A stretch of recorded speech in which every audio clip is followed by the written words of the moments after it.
В одном из районов Лос-Анджелеса, где небольшие продуктовые лавки все еще сохраняют атмосферу прошлых десятилетий, ранним утром у прилавка стояли две девочки-близняшки. Им было по 9 лет, и звали их Эмма и Оливия. Тонкие пальцы сжимали несколько монет, а в глазах читалась тревога. Продавец сочувственно смотрел на них, когда они почти шепотом просили продать им буханку хлеба в долг.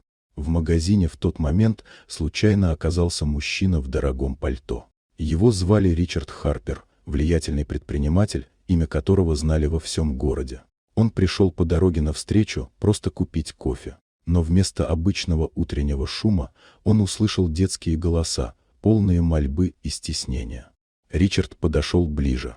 Его заинтересовало, почему две такие маленькие девочки стоят одни и просят хлеб в долг. Он задал им всего один вопрос, и девочки без капли жалобы рассказали свою короткую, но тяжелую историю.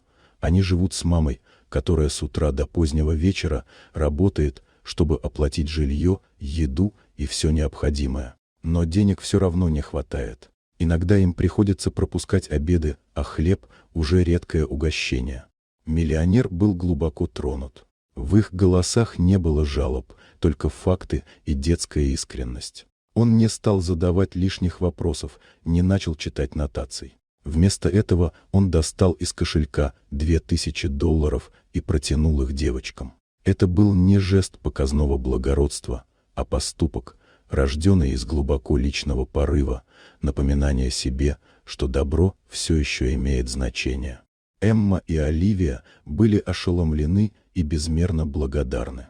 Они побежали домой, прижимая деньги к груди, как что-то бесценное. Когда они вручили купюры матери, женщина не смогла сдержать слез. В ее глазах застыли годы усталости, тревоги и боли, но в этот момент они растворились в благодарности и вере в то, что в мире все еще есть люди, которые помогают не ради выгоды, а просто от доброты сердца.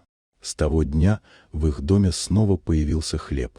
Но самое главное, вернулась надежда. Вот такая удивительная история.